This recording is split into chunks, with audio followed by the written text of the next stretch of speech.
दोस्तों, हम लोग ये यूपी पीसीएस का पेपर कर रहे हैं। ये 2009 का पेपर है, ठीक है।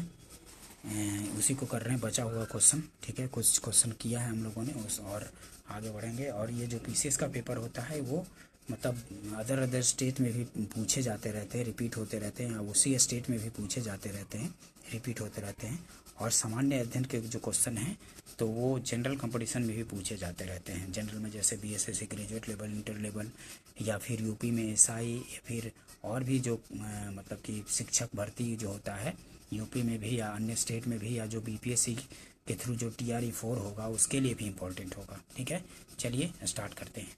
कुछ बचे हुए पार्ट हैं उसको देखेंगे। निम्न नदियों में से किसका सर्वाधिक बड़ा जल ग्रहण क्षेत्र है? तो निम्न नदियों में से किसका सर्वाधिक बड़ा जल ग्रहण क्षेत्र है?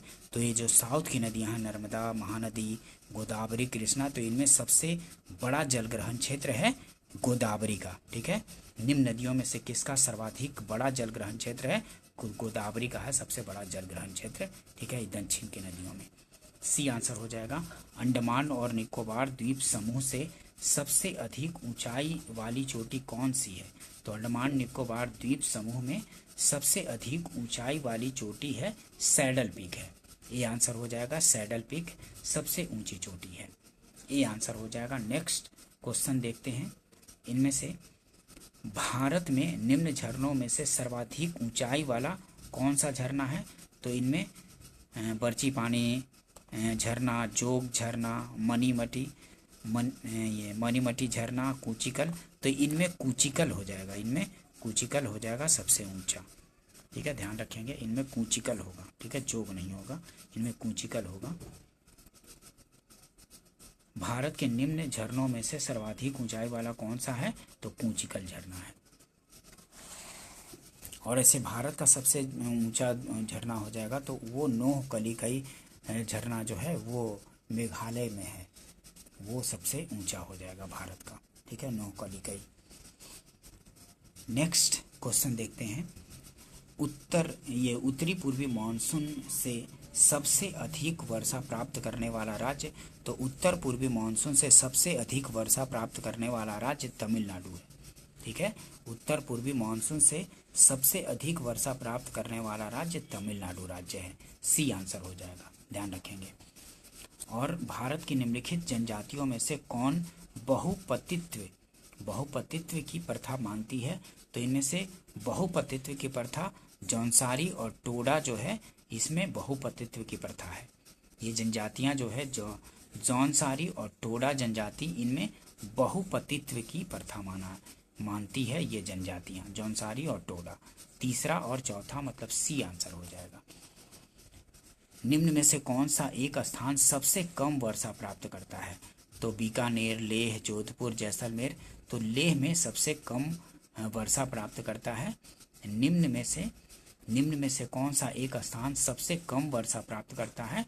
तो इनमें से लेह जो है सबसे कम वर्षा प्राप्त करता है, ठीक है, लेह सबसे कम वर्षा प्राप्त करता है। बी आंसर हो जाएगा। भारत की सर्वाधिक बड़ी जनजाति क्या है? तो इनमें से सबसे बड़ी जनजाति अब इनमें भील है, ध्यान रखेंगे। 2011 की जनगणना के अनुसार अब भील सबसे बड़ी जनजाति है और गोंड जो है दूसरे नंबर पर है, ठीक है। भील जनजाति सबसे बड़ी जनजाति है भारत में 2011 की जनगणना के अनुसार, और दूसरे स्थान पर गोंड है, ध्यान रखेंगे इसको। नेक्स्ट क्वेश्चन देखते हैं। कथन और कारण का प्रश्न है। तो प्राकृतिक वनस्पति जलवायु का सही सूचक है? तो प्राकृतिक वनस्पति जलवायु का सही सूचक है, सही है, ये कथन सही है। और कारण, जल प्रिय पौधे आर्द्र जलवायु में पाए जाते हैं। तो जल प्रिय पौधे आर्द्र जलवायु में पाए जाते हैं, तो ये गलत है, ठीक है, ये गलत है। कारण, कथन सही है, तो ए सही किंतु आर गलत, सी आंसर हो जाएगा, ठीक है, ए सही किंतु आर गलत। नेक्स्ट क्वेश्चन देखते हैं। भारत पाक बगलिहार परियोजना निम्नलिखित नदियों में से किस एक पर स्थित है? तो भारत पाक बगलिहार परियोजना निम्नलिखित नदियों में से किस एक पर स्थित है? तो बगलिहार परियोजना चेनाब नदी पर स्थित है, ठीक है, बगलिहार परियोजना जो है चेनाब नदी पर है, ध्यान रखेंगे, डी आंसर हो जाएगा। निम्नलिखित में से कौन ठंडी समुद्री धाराएं हैं? तो इनमें से पूछ रहा है, 4 धाराएं हैं समुद्री धाराएं, निम्नलिखित में से कौन ठंडी समुद्री धाराएं हैं? तो ठंडी इसमें कौन है? हम्बोल्ट धारा ठंडी है, ब्राजील गर्म जल धारा है, ठीक है, ब्राजील जो है गर्म जल धारा है, ओएससीओ ठंडी है, कनारी ठंडी है, लेकिन ये ब्राजील गर्म जल धारा है। तो इनमें पूछ रहा है कौन ठंडी समुद्री जल धारा है? तो 1, 3 और 4, 1, 3 और 4 मतलब सी आंसर हो जाएगा। ये हम्बोल्ट, ओएससीओ और कनारी धारा ये ठंडी जल धारा है, सी आंसर हो जाएगा, ध्यान रखेंगे इसको। नेक्स्ट क्वेश्चन देखते हैं, निम्नलिखित देशों में से किस एक को यूरेनियम सिटी स्थापित करने का श्रेय दिया जाता है? तो निम्नलिखित देशों में से किस एक को यूरेनियम सिटी स्थापित करने का श्रेय दिया जाता है? तो कनाडा को दिया जाता है यूरेनियम सिटी स्थापित करने का श्रेय, बी आंसर हो जाएगा। संसार का सर्वाधिक सक्रिय ज्वालामुखी? तो संसार का सर्वाधिक सक्रिय कोटोपैक्सी, फ्यूजियामा, किलायू और वेसुवियस। तो इनमें किलायू जो है संसार का सर्वाधिक सक्रिय ज्वालामुखी है। काफ़ी बार पूछा जाता है, रिपीट भी होता रहता है कि संसार का सर्वाधिक सक्रिय जलवायु कौन है? तो वो है किलायू। नेक्स्ट क्वेश्चन देखते हैं, निम्नलिखित देशों में से कौन देश स्थल बाधित है? तो मतलब लैंड लॉक्ड कंट्री इनमें से कौन सा है? ये 4 ऑप्शन दिए गए हैं, 4 देशों का नाम है। निम्नलिखित देशों में से कौन देश स्थल बाधित है, मतलब लैंड लॉक्ड है? तो इनमें से देखिए, अफगानिस्तान लैंड लॉक्ड है, हंगरी भी है, और मलेशिया नहीं है। मलेशिया तो समुद्र से घिरा हुआ है ना, तो ये लैंड लॉक्ड नहीं है। स्विट्जरलैंड भी है लैंड लॉक्ड। तो अफगानिस्तान, हंगरी और स्विट्जरलैंड ये स्थल बाधित मतलब स्थल रुद्ध देश है, मतलब लैंड लॉक्ड कंट्री है। 1, 2 और 4 अफगानिस्तान, हंगरी और स्विट्जरलैंड, डी आंसर हो जाएगा। नेक्स्ट क्वेश्चन देखते हैं, निम्नलिखित में से कौन एक गर्म सागरीय धारा है? तो गर्म सागरीय धारा, तो पूर्वी ऑस्ट्रेलियाई धारा जो है ये गर्म जल धारा है, ठीक है, गर्म सागरीय धारा है पूर्वी ऑस्ट्रेलियाई धारा। पश्चिमी ऑस्ट्रेलियाई धारा ठंडी है, बेंगुएला ठंडी है, पेरू धारा ठंडी है, ठीक है, लेकिन पूर्वी ऑस्ट्रेलियाई धारा ये जो है ये गर्म सागरीय धारा है, ये आंसर हो जाएगा, ध्यान रखेंगे इसको। जल धारा से एक न एक क्वेश्चन होते ही हैं, तो इसको थोड़ा ध्यान रखेंगे। और जनजातियों से भी क्वेश्चन पूछे जाते हैं। जनजाति वाला क्वेश्चन है, देखिए, सूची 1 को सूची 2 से मिलान करना है। तो एस्किमो जो है, एस्किमो जनजाति कहाँ पाई जाती है? तो एस्किमो कनाडा में, एस्किमो कनाडा में, ठीक है, एस्किमो कनाडा में, एक का तीसरा। और मसाई कहाँ? तो मसाई केनिया में, मसाई केनिया में जनजाति पाई जाएगी। और बद्दू कहाँ? तो बद्दू पाई जाएगी सऊदी अरब में, बद्दू सऊदी अरब में। और बूसमैन पाया जाएगा, बूसमैन कहाँ पाया जाता है? तो बूसमैन बोत्सवाना में। चौथा का ये डी का पहला, बूसमैन कहाँ? बोत्सवाना में। तो ए का तीसरा, बी का चौथा, सी का दूसरा और डी का पहला। एस्किमो कहाँ? कनाडा में, मसाई केनिया में, और बद्दू कहाँ? तो सऊदी अरब में, और बूसमैन कहाँ? तो बोत्सवाना में, ध्यान रखेंगे इसको। चीनी उद्योग से संबंधित निम्न कथनों में से कौन सही है? तो चीनी उद्योग से संबंधित निम्न कथनों में से कौन सा सही है? तो चीनी उद्योग में से इनमें से कौन सही है ये पूछ रहा है। तो विश्व में चीनी उद्योग में भारत का हिस्सा 15% से अधिक है। तो विश्व में चीनी उत्पादन में भारत का हिस्सा 15% से अधिक है, तो ये सही नहीं है। दूसरा देखें, भारत में चीनी उद्योग दूसरा सबसे बड़ा कृषि आधारित उद्योग है, तो ये सही है। तो दूसरा सही है, भारत में चीनी उद्योग दूसरा सबसे बड़ा कृषि आधारित उद्योग है, तो सही है। और भारत चीनी का सबसे बड़ा उद्योग है, तो भारत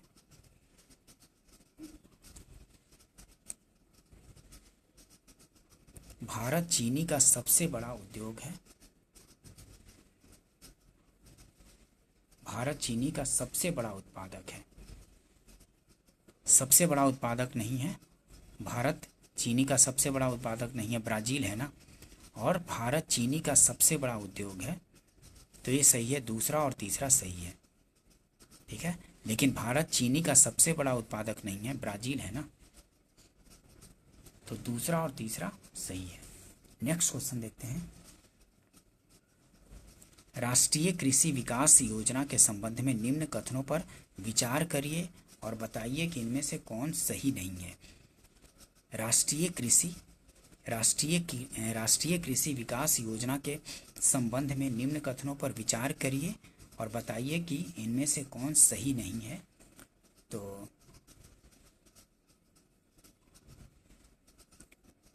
यह वर्ष 2007-8 में लागू की गई राष्ट्रीय कृषि विकास योजना। सही नहीं पूछ रहा है, तो यह वर्ष 2007 लागू की गई राष्ट्रीय कृषि विकास योजना सही है। इस हेतु 11वीं पंचवर्षीय योजना में 2500 करोड़ व्यय करने का विचार है, ये भी सही है। इस योजना के अंतर्गत राज्यों के अतिरिक्त केंद्रीय सहायता 80% ग्रांट के रूप में प्राप्त होगी, तो ये सही नहीं है, यही सही नहीं है, ठीक है। इस योजना के अंतर्गत राज्यों के अतिरिक्त केंद्रीय सहायता 80% ग्रांट के रूप में प्राप्त होगी, यही सही नहीं है, ठीक है। नेक्स्ट क्वेश्चन देखते हैं। फसलों उत्पादन में नत्रजन उपयोग क्षमता की वृद्धि की जा सकती है। तो फसलों उत्पादन में नत्रजन उपयोग क्षमता की वृद्धि की जा सकती है। किसके द्वारा? उर्वरक की मात्रा के बार बार प्रयोग द्वारा। तो उर्वरक की मात्रा के बार बार प्रयोग द्वारा नत्रजन उपयोग क्षमता की वृद्धि की जा सकती है। फसलों उत्पादन में नत्रजन उपयोग क्षमता की वृद्धि की जा सकती है उर्वरक की मात्रा के बार बार प्रयोग द्वारा, सही है। नत्रजन अवरोधक के प्रयोग द्वारा, ये भी सही है। और नत्रजन धीरे छोड़ने वाले उर्वरक के प्रयोग द्वारा, तो उपरोक्त सभी के द्वारा किया जा सकता है। फसलों उत्पादन में नत्रजन उपयोग क्षमता की वृद्धि की जा सकती है, कैसे? तो उर्वरक की मात्रा के बार बार प्रयोग द्वारा और नत्रजन अवरोध के प्रयोग द्वारा और नत्रजन धीरे छोड़ने वाले उर्वरकों के द्वारा, तो उपरोक्त सभी सही है, ठीक है, उपरोक्त सभी द्वारा। नेक्स्ट क्वेश्चन देखते हैं। खेतों में प्रयुक्त होने वाले औजारों और मशीनों पर शोध और विकास कार्य सेंट्रल इंस्टीट्यूट ऑफ इंजीनियरिंग में किया जा रहा है, जो है भोपाल में। खेतों में प्रयुक्त होने वाले औजारों और मशीनों पर शोध और विकास कार्य सेंट्रल इंस्टीट्यूट ऑफ इंजीनियरिंग में किया जा रहा है, भोपाल में स्थित है, ठीक है। नेक्स्ट क्वेश्चन देखते हैं। भारत की लगभग 1/3 गाय बैलों की संख्या 3 राज्यों में पाई जाती है। भारत की लगभग 1/3 गाय बैलों की संख्या 3 राज्यों में पाई जाती है। कहाँ? तो मध्य प्रदेश, पश्चिम बंगाल और उत्तर प्रदेश में, ठीक है। एक तिहाई गाय बैलों की संख्या किन किन राज्यों में? तो मतलब ये 3 राज्यों को मिलाकर 1/3, तो मध्य प्रदेश, पश्चिम बंगाल और उत्तर प्रदेश में। सार्क देशों में घना बसा आबाद देश कौन है? तो बांग्लादेश है। सार्क देशों में सबसे घना आबाद देश है बांग्लादेश। सूची 1 को सूची 2 से मिलान करना है, ठीक है। नेक्स्ट क्वेश्चन में तो वो देखते हैं। सूची 1 को सूची 2 से मिलान करना है। एक तरफ लक्षण है अधिकतम नगरीकृत राज्य, तो अधिकतम नगरीकृत राज्य है, इनमें अधिकतम नगरीकृत राज्य ए का चौथा है। अधिकतम नगरीकृत राज्य तमिलनाडु इनमें है। और सबसे अधिक नगरीय जनसंख्या वाला प्रदेश, तो सबसे अधिक नगरीय जनसंख्या वाला प्रदेश इनमें से महाराष्ट्र है, ठीक है। और अधिक घनत्व वाली जनसंख्या प्रदेश, तो अधिक घनत्व वाली जनसंख्या का प्रदेश, तो ये है दिल्ली। अधिक घनत्व वाली जनसंख्या का प्रदेश, तो ये है दिल्ली। और न्यूनतम घनत्व जनसंख्या वाला प्रदेश अरुणाचल प्रदेश है, ठीक है। न्यूनतम जनसंख्या घनत्व अरुणाचल प्रदेश में है, ठीक है। नेक्स्ट क्वेश्चन देखते हैं। 2001 ये 2001 के अनुसार जनगणना के अनुसार अब क्वेश्चन पूछे जाएंगे। 2011 के जनगणना के अनुसार पूछे जाते रहेंगे जब तक कि 2027 में जो जनगणना होना है उसका आंकड़ा नहीं आ जाता है, तब तक 2011 के अनुसार पूछे जाएंगे। ठीक है, नेक्स्ट क्वेश्चन देखते हैं। जनसंख्या के संदर्भ में निम्न वर्षों में से किस एक को महान विभाजन का वर्ष कहा गया है, जिसके पश्चात भारत की जनसंख्या में निरंतर तथा त्वरित वृद्धि दर्ज की गई? तो 1921 का, 1921। ठीक है, बी आंसर हो जाएगा। जनसंख्या के संदर्भ में निम्न वर्षों में से किस एक को महान विभाजन का वर्ष कहा गया है, जिसके पश्चात भारत की जनसंख्या में निरंतर तथा त्वरित वृद्धि दर्ज की गई है? तो 1921 में, बी आंसर हो जाएगा। ठीक है, ध्यान रखेंगे। रेडियोधर्मी प्रदूषण से संबंधित निम्न कथनों में से कौन सही है? तो रेडियोधर्मी प्रदूषण से संबंधित निम्न कथनों में से कौन सही है? रेडियोधर्मी प्रदूषण से संबंधित निम्न कथनों में से कौन सही है, ये पूछ रहा है। तो यह पशुओं में आनुवांशिक परिवर्तन लाता है, रेडियोधर्मी प्रदूषण, तो बिल्कुल सही, ये पशुओं में आनुवांशिक परिवर्तन लाता है। ठीक है, सही है। और यह मृदा में विद्यमान विभिन्न खनिजों को असंतुलित कर देता है। यह मृदा में विद्यमान विभिन्न खनिजों को असंतुलित कर देता है, तो नहीं। यह रक्त संचार में व्यवधान पैदा करता है, तो ये भी सही है। और यह कैंसर पैदा करता है रेडियोधर्मी प्रदूषण से, तो ये भी सही है। 1, 3 और 4 सही है, तो सी आंसर हो जाएगा। 1, 3 और 4। यह पशुओं में आनुवांशिक परिवर्तन लाता है, सही है। यह रक्त संचार में व्यवधान पैदा करता है और यह कैंसर पैदा करता है। 1, 3 और 4 सही हो जाएगा। ठीक है, निम्नलिखित दशाओं में से कौन वैश्विक तापन के असर को इंगित करता है? तो वैश्विक तापन के असर को इंगित कौन करता है? निम्नलिखित दशाओं में से कौन वैश्विक तापन के असर को इंगित करता है? तो हिमानी का पिघलना, सागरी तल में उत्थान, ये भी मतलब अगर वैश्विक तापन होगा तो हिमखंडों का पिघलना जारी रहेगा और सागरीय तल में उत्थान होगा, ये भी सही है। पहला भी सही, दूसरा भी सही। और मौसमी दशाओं में परिवर्तन होगा, ये भी सही। और ग्लोबीय तापमान में वृद्धि होगा, ग्लोबीय तापमान में वृद्धि होगा। तो 1, 2, 3, 4 चारों सही है, सभी चारों सही हो जाएगा। ठीक है, ध्यान रखेंगे इसको। नेक्स्ट क्वेश्चन देखते हैं। वाणिज्य बैंकों में गैर निष्पादनीय परिसंपत्तियों का अर्थ है? तो वाणिज्य बैंकों में गैर निष्पादनीय परिसंपत्तियों का अर्थ क्या है? तो ऋण जिन पर ब्याज तथा मुख्य रकम की वसूली नहीं होती।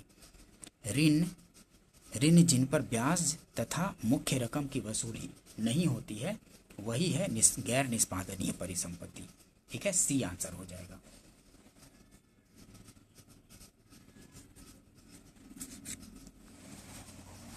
नेक्स्ट क्वेश्चन देखते हैं। पुदीना के निम्नलिखित, जो अभी के लिए इम्पोर्टेंट नहीं है, मतलब कि जो अब मतलब पुराने क्वेश्चन हो गए हैं जो करंट के अनुसार पूछे गए थे, वो नहीं करवा रहा हूँ, बाकी करवा दे रहा हूँ। पुदीना के निम्नलिखित भागों में से किस एक में तेल का अधिकतम प्रतिशत पाया जाता है? तो पुदीना के निम्नलिखित भागों में से किस एक में तेल का अधिकतम प्रतिशत? तो पत्ती पे पाया जाता है, पत्ती में। ठीक है, पुदीना के निम्नलिखित भागों में से किस एक में तेल का अधिकतम प्रतिशत? तो पत्ती में, सी आंसर हो जाएगा। नेक्स्ट क्वेश्चन देखते हैं। निम्न कथनों पर विचार कीजिए। 200 करोड़ रुपए कुल धनराशि कॉर्पस का जल विभाजक विकास फंड स्थापित किया गया है, तो ये सही है। और चुने हुए 100 जनपदों में एकीकृत जल विभाजक विकास कार्य करने के उद्देश्य हैं, तो ये भी सही है। तो 1 और 2 दोनों सही है। ठीक है, नेक्स्ट क्वेश्चन देखते हैं। बैंक दर वह दर है जिस पर क्या? तो आरबीआई जो रिजर्व बैंक ऑफ इंडिया है वाणिज्यिक बैंकों को उधार देती है, वही बैंक रेट होता है। ठीक है, बैंक रेट या बैंक दर वह दर है जिस पर आरबीआई वाणिज्यिक बैंकों को उधार देता है। सी आंसर हो जाएगा। नेक्स्ट क्वेश्चन देखते हैं। अब पैकेजिंग स्वेस्टन की महत्ता बढ़ गई है क्योंकि अब पैकेजिंग की महत्ता बढ़ गई है क्योंकि यह क्या करता है, यह उत्पादों को सुरक्षा प्रदान करता है पैकेजिंग से। तो बिल्कुल उत्पादों को सुरक्षा प्रदान करता है, यह उत्पादों को आकर्षक बनाता है, सही है। और यह उत्पादों को विश्वसनीयता बढ़ाता है, ठीक है, ये उत्पादों का विश्वसनीयता भी बढ़ाता है। तो उपरोक्त सभी प्रदान करता है, तो ये चारों सही हो, मतलब तीनों प्रदान करता है, तो यह उपरोक्त सभी प्रदान करता है पैकेजिंग, ठीक है।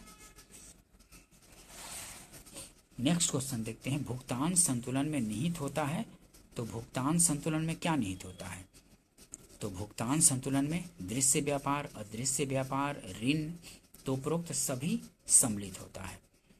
भुगतान संतुलन में निहित होता है, तो उपरोक्त सभी दृश्य व्यापार, अदृश्य व्यापार और ऋण सभी सम्मिलित होता है। विश्व बैंक से ऋण के रूप में सहायता से ICAR द्वारा राष्ट्रीय कृषि अभिनव परिवर्तन इनोवेशन परियोजना चलाई जा रही है। इसके कितने घटक हैं, तो 4 घटक हैं, डी आंसर हो जाएगा। विश्व बैंक से ऋण के रूप में सहायता से ICAR द्वारा राष्ट्रीय कृषि अभिनव परिवर्तन परियोजना चलाई जा रही है। इसके कितने घटक हैं, तो 4 घटक हैं, डी आंसर हो जाएगा। विशेष आर्थिक जोन अधिनियम लोकसभा द्वारा पारित किया गया 2005 में, ठीक है। विशेष आर्थिक जोन ACZ जो स्पेशल इकोनॉमिक जोन अधिनियम लोकसभा द्वारा पारित किया गया था, कब, तो 2005 में पारित किया गया था। नेक्स्ट क्वेश्चन देखते हैं। भारत में निर्धनता के स्तर का आकलन किया जाता है, तो परिवार के उपभोग व्यय के आधार पर। भारत में निर्धनता के स्तर का आकलन किया जाता है, तो परिवार के उपभोग व्यय के आधार पर आकलन किया जाता है भारत में निर्धनता का। नेक्स्ट क्वेश्चन देखते हैं। हाल के वर्षों में संघीय सरकार के बजट में व्यय का सबसे बड़ा मद, तो हाल के वर्षों में संघीय सरकार के बजट में व्यय का सबसे बड़ा मद, तो ब्याज की अदायगी सबसे बड़ा मद होता है। नेक्स्ट क्वेश्चन देखते हैं। भारत निर्माण में निम्न में से कौन कौन से कार्यों की मदें सम्मिलित हैं, भारत निर्माण में निम्न में से कौन कौन से कार्यों की मदें सम्मिलित हैं, अपना उत्तर कूट की सहायता से दीजिए। तो कौन कौन सी मदें भारत निर्माण की कार्यों में सम्मिलित हैं, तो सिंचाई से त्वरित गति से लाभ देने वाले प्रोग्राम, तो सिंचाई से त्वरित गति से लाभ देने वाला प्रोग्राम, तो ये सही है। नदी परियोजनाओं की इंटरलिंकिंग, तो ये भी सही है, नदी परियोजनाओं की इंटरलिंकिंग। और जल बॉडीज, वाटर बॉडीज की मरम्मत, पुनरुद्धार तथा जीर्णोद्धार की योजना, ये भी सही है। तो 1, 2 और 3 सही है। सिंचाई परियोजनाओं से विस्थापित व्यक्तियों का पुनर्वास, ये सही नहीं है, 1, 2 और 3 सही है, सी आंसर हो जाएगा। नेक्स्ट क्वेश्चन देखते हैं। नियोजन पूर्वाक्षेपित समझा गया है, तो नियोजन पूर्वापेक्षित समझा गया है, तो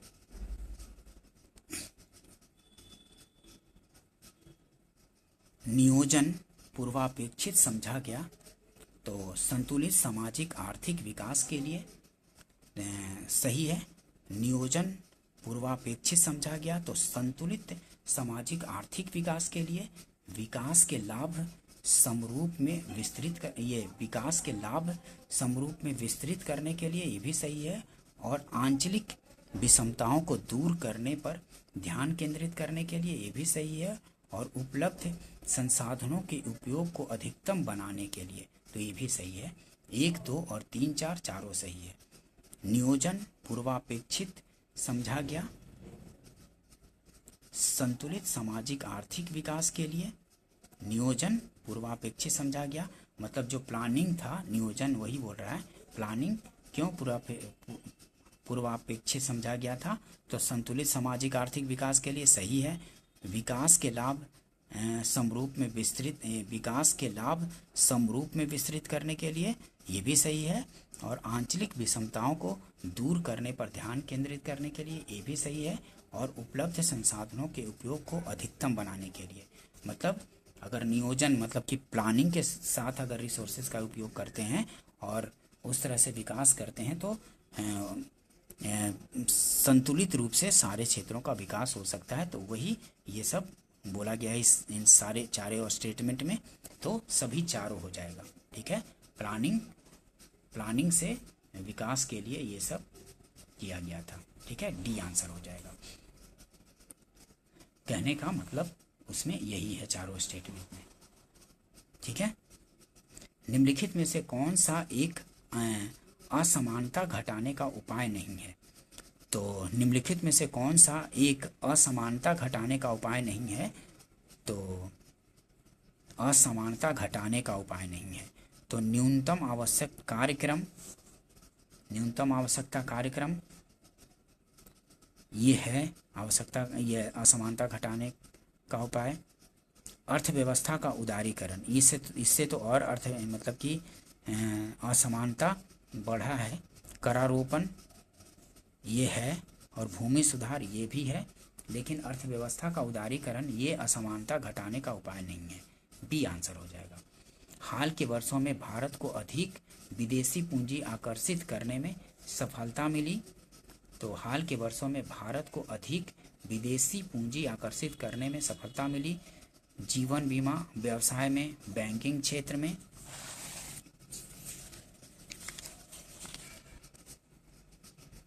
ऑटोमोबाइल क्षेत्र में, फिल्म निर्माण में, मेडिकल पर्यटन में। तो बैंकिंग क्षेत्र में, ऑटोमोबाइल क्षेत्र में, फिल्म निर्माण में और मेडिकल पर्यटन में 2, 3 और 4, 5 हो जाएगा, ठीक है। नेक्स्ट क्वेश्चन देखते हैं। डी आंसर हो जाएगा 2, 3, 4, 5। नेक्स्ट क्वेश्चन देखते हैं। कथन और कारण का प्रश्न है। व्यापारियों एवं निर्माताओं की उपस्थिति से ग्राम एवं नगर की सीमा रेखा पार होने लगती है। व्यापारियों एवं निर्माताओं की उपस्थिति से ग्राम एवं नगर की सीमा रेखा पार होने लगती है, ये गलत है। व्यापारी एवं निर्माता पूर्णतः ग्राम के संसाधनों पर निर्भर रहते हैं।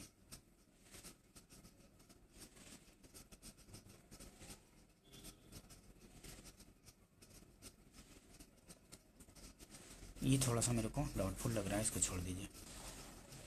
नेक्स्ट क्वेश्चन देखते हैं।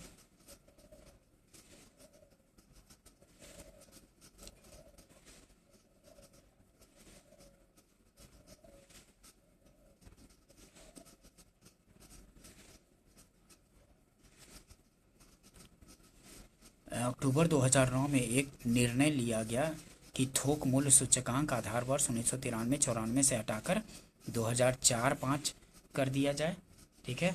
अब तो 2011-12 था ना, अब उसको भी हटा करके 2022-23 थोक मूल्य सूचकांक 22-23 ऐसे कुछ किया गया है, ठीक है। वो अब करंट में देख लेना पड़ेगा, ठीक है। नेक्स्ट,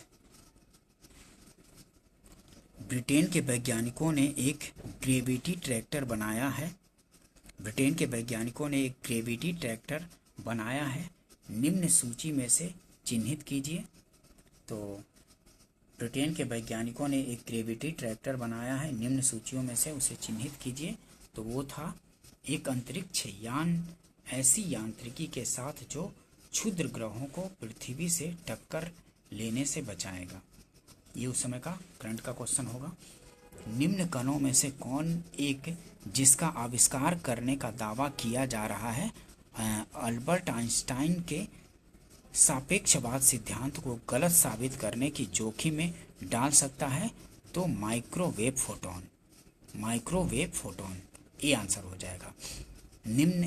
निम्न कणों में से कौन निम्न कणों में से कौन एक जिसका आविष्कार करने का दावा किया जा रहा है अल्बर्ट आइंस्टाइन के सापेक्षवाद सिद्धांत को गलत साबित करने के जोखिम में डाल सकता है? तो माइक्रोवेव फोटॉन, ये आंसर हो जाएगा।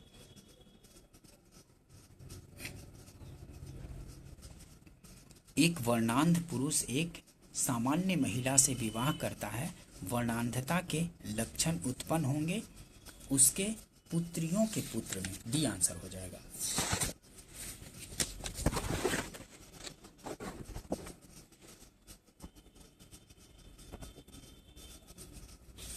पुत्रियों के पुत्र में, डी आंसर हो जाएगा। एक वर्णांध पुरुष एक सामान्य महिला से विवाह करता है, वर्णांधता के लक्षण उत्पन्न होंगे उसके पुत्रियों के पुत्र में, डी आंसर होगा। नेक्स्ट क्वेश्चन देखते हैं। वह थर्मामीटर जो 2000 डिग्री सेंटीग्रेड मापने हेतु उपयुक्त हो वह है? तो पूर्ण विकिरण रेडिएशन पायरोमीटर, ठीक है। वह थर्मामीटर जो 2000 डिग्री सेंटीग्रेड मापने हेतु उपयुक्त हैं वह है? तो पूर्ण विकिरण रेडिएशन पायरोमीटर, सी आंसर हो जाएगा। नेक्स्ट क्वेश्चन देखते हैं। अंतरिक्ष में मोमबत्ती जलाने पर ज्वाला उत्पन्न नहीं होती। अंतरिक्ष में मोमबत्ती जलाने पर ज्वाला उत्पन्न नहीं होती, बिल्कुल सही है। और ज्वाला का अस्तित्व गुरुत्वाकर्षण के कारण होता है, तो ज्वाला का अस्तित्व गुरुत्वाकर्षण के कारण होता है, ये भी सही है, ठीक है। तो कथन और कारण दोनों सही है और सही व्याख्या भी करता है। अंतरिक्ष में मोमबत्ती जलाने पर ज्वाला उत्पन्न नहीं होती है, सही है। और ज्वाला का अस्तित्व गुरुत्वाकर्षण के कारण होता है, तो ये भी सही है। कथन और कारण दोनों सही और सही स्पष्टीकरण भी करता है, तो ए आंसर हो जाएगा, ठीक है, ए आंसर हो जाएगा। नेक्स्ट क्वेश्चन देखते हैं।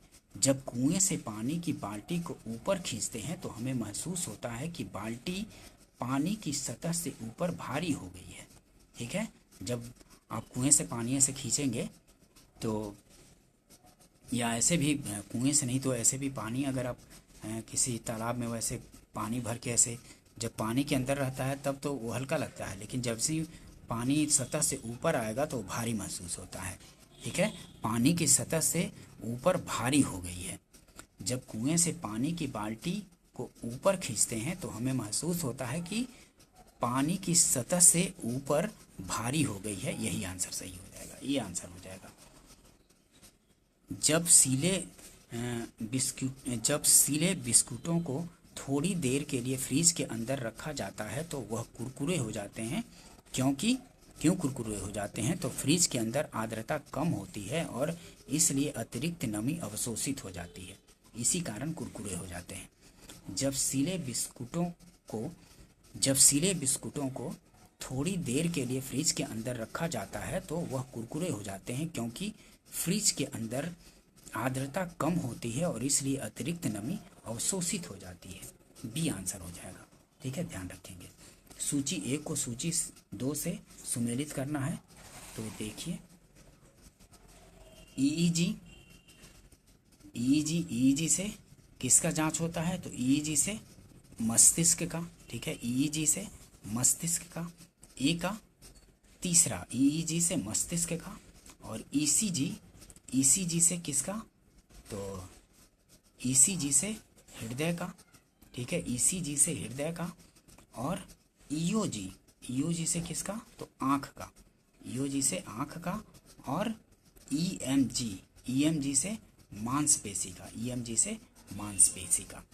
तो ए का तीसरा, बी का चौथा, सी का दूसरा और डी का पहला, ठीक है, बी आंसर हो जाएगा। नेक्स्ट क्वेश्चन देखते हैं। कार्बन के तीसरे अपरूपी की खोज 3 वैज्ञानिकों की टीम द्वारा की गई थी, जिन्हें रसायन शास्त्र के नोबेल प्राइज से सम्मानित किया गया था। उसको चिन्हित कीजिए जो उस टीम में सम्मिलित नहीं था।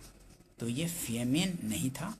बाकी कार्बन के तीसरे अपरूपी की खोज 3 वैज्ञानिकों की टीम द्वारा की गई थी, जिन्हें रसायन शास्त्र में नोबेल प्राइज से सम्मानित किया गया था। उसको चिन्हित कीजिए जो टीम में सम्मिलित नहीं था। तो फेमेन नहीं था, बाकी HW क्रोटो थे, RF कर्ल भी थे, और RE स्माले भी थे, ठीक है। RE स्मॉल ए भी थे लेकिन फेमेन नहीं थे। नेक्स्ट क्वेश्चन देखते हैं, निम्नलिखित युग में से कौन एक सुमेलित नहीं है? तो परम 10,000 पृथ्वी तक की मिसाइल ये नहीं है। परम 10,000 ये कोई सुपर कंप्यूटर होगा। बाकी Y2K कंप्यूटर, गठिया यूरिक अम्ल और ध्वनि प्रदूषण डेसिबल में मापा जाता है। तो ये तीनों सही सुमेलित है, बाकी डी सुमेलित नहीं है। नेक्स्ट क्वेश्चन देखते हैं, एक बिजली के बल्ब की अपेक्षा एक फ्लोरेसेंट ट्यूब को अधिमान प्रेफर्ड दिया जाता है क्योंकि एक बिजली के बल्ब की अपेक्षा एक फ्लोरेसेंट ट्यूब को अधिमान प्रेफर्ड दिया जाता है क्योंकि इसमें प्रकाश प्रसारित विकिरण करने हेतु अधिक बाह्य सतह होती है। इसमें प्रकाश प्रसारित विकिरण करने हेतु अधिक बाह्य सतह होती है। सही है। वोल्टेज के उतार चढ़ाव का प्रभाव इस पर नहीं पड़ता है, ये भी सही है। और ट्यूब में इलेक्ट्रिकल ऊर्जा लगभग पूर्ण रूप से प्रकाश में परिवर्तित हो जाती है। तो ट्यूब में इलेक्ट्रिकल ऊर्जा लगभग पूर्ण रूप से प्रकाश में परिवर्तित हो जाती है। तो ये भी सही है। ए, बी और सी तीनों सही है। ये नहीं, फ्लोरेसेंट ट्यूब को अधिमान दिया जाता है क्योंकि ये उपयुक्त में से कोई नहीं हो जाएगा। ठीक है, उपयुक्त में से कोई नहीं हो जाएगा। इसमें प्रकाश प्रसारित विकिरण करने हेतु अधिक बाह्य सतह होती है, ये भी नहीं होगा। वोल्टेज के उतार चढ़ाव का प्रभाव इस पर नहीं पड़ता और ट्यूब में इलेक्ट्रिकल ऊर्जा लगभग पूर्ण रूप से प्रकाश में परिवर्तित हो जाती है। तो उपयुक्त में से कोई नहीं होगा, डी आंसर हो जाएगा। नेक्स्ट क्वेश्चन देखते हैं, सितारों में अक्षय ऊर्जा के स्रोत का कारण क्या है? तो सितारों में अक्षय ऊर्जा के स्रोत का कारण है तो हाइड्रोजन का हीलियम में परिवर्तन, यही अक्षय ऊर्जा का स्रोत है। मतलब कि सितारों में अक्षय ऊर्जा के स्रोत का कारण तो हाइड्रोजन का हीलियम में परिवर्तन होना, यही अक्षय ऊर्जा का स्रोत है। ये आंसर हो जाएगा। ठीक है। पीसा की झुकी हुई मीनार गिर नहीं जाती क्योंकि पीसा की झुकी हुई मीनार गिर नहीं जाती क्योंकि गुरुत्वाकर्षण केंद्र से जाने वाली ऊर्ध्वाधर लाइन रेखा तल के अंदर रहती है। पीसा की झुकी हुई मीनार गिर नहीं जाती क्योंकि गुरुत्वाकर्षण केंद्र से जाने वाली ऊर्ध्वाधर लाइन तल के अंदर नहीं रहती, ये तल के अंदर रहती है। ठीक है, गुरुत्वाकर्षण केंद्र से जाने वाली ऊर्ध्वाधर लाइन रेखा तल के अंदर रहती है, इसलिए ये पीसा की झुकी मीनार गिर नहीं जाती है। ठीक है, डी आंसर हो जाएगा।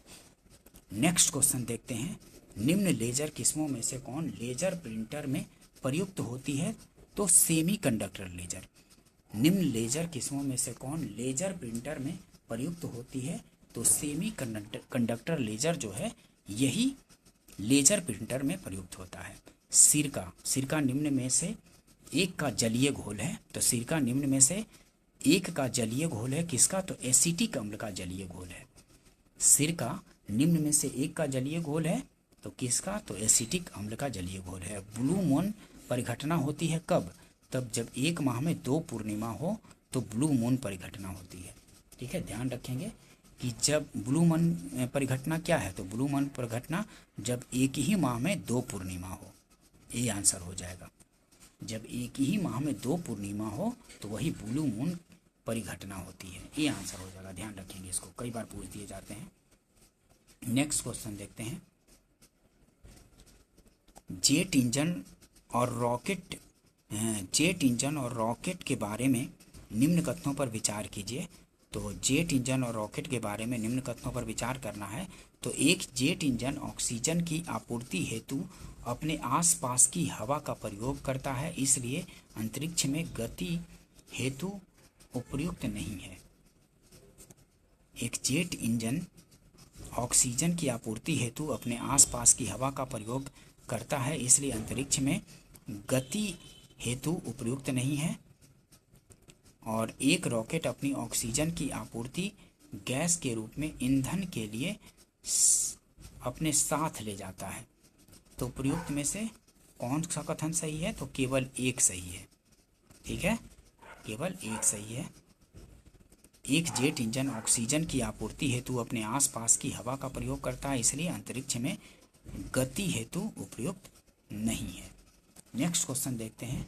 संवर्धन यूरेनियम होता है, संवृद्ध यूरेनियम होता है प्राकृतिक यूरेनियम जिसमें रेडियोधर्मी Y235 आइसोटोप का घटक कृत्रिम रूप में बढ़ाया जाता है। प्राकृतिक यूरेनियम जिसमें रेडियोधर्मी Y235 आइसोटोप का घटक कृत्रिम रूप से बढ़ाया जाता है। बी आंसर हो जाएगा। ठीक है,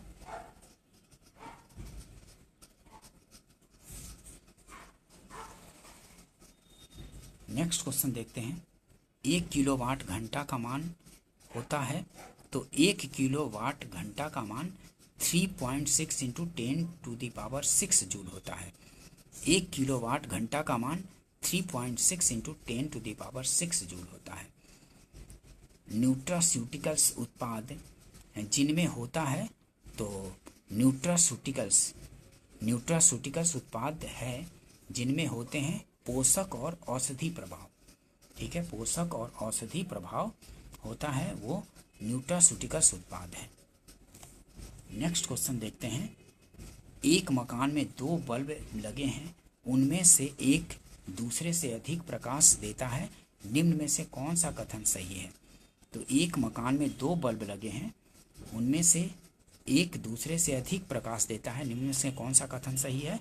तो कम प्रकाश वाले बल्ब में रेजिस्टेंस अधिक है, इसलिए ये कम प्रकाश दे रहा है। ठीक है, यही सही है। कम प्रकाश वाले बल्ब में रेजिस्टेंस अधिक है, इस वजह से ही मतलब कि वो कम प्रकाश दे रहा है। ठीक है, ध्यान रखेंगे, कम प्रकाश वाले बल्ब में रेजिस्टेंस अधिक है, इसी वजह से। चिलगोजा निम्न में से किस एक प्रजाति के बीज से प्राप्त होता है? तो पाइन से प्राप्त होता है। चिलगोजा निम्न में से किस एक प्रजाति के बीज से प्राप्त होता है? तो पाइन के बीज से प्राप्त होता है। ठीक है, नेक्स्ट क्वेश्चन देखते हैं। कुनैन के अतिरिक्त निम्नलिखित में से कौन एक शाकीय औषधि मलेरिया के उपचार के लिए प्रयोग की जाती है? तो आर्टीथर जो है ये प्रयोग की जाती है। कुनैन के अतिरिक्त निम्नलिखित में से कौन सा एक शाकीय औषधि मलेरिया के उपचार के लिए प्रयोग की जाती है? तो आर्टीथर का प्रयोग किया जाता है। ये आंसर हो जाएगा। ऐसे परमाणु जिनमें प्रोटॉनों की संख्या समान होती है परंतु न्यूट्रॉनों की संख्या भिन्न भिन्न होती है, क्या कहलाते हैं? तो समस्थानिक कहलाते हैं। ऐसे परमाणु जिनमें प्रोटॉनों की संख्या समान होती है परंतु न्यूट्रॉनों की संख्या भिन्न भिन्न होती है कहलाते हैं, तो क्या कहलाते हैं? समस्थानिक कहलाते हैं। ठीक है, समस्थानिक कहलाते हैं। ये आंसर हो जाएगा। ठीक है दोस्तों, अगर सेशन पसंद आया हो तो इसको लाइक कीजिए, फ्रेंड सर्कल में शेयर भी कर दीजिए, और channel study for government jobs को आपने अगर सब्सक्राइब नहीं किया तो सब्सक्राइब भी कर लीजिए, ताकि इस तरह की इंपॉर्टेंट वीडियो आप लोग को मिलता रहे और आपकी तैयारी बेहतर होते रहे।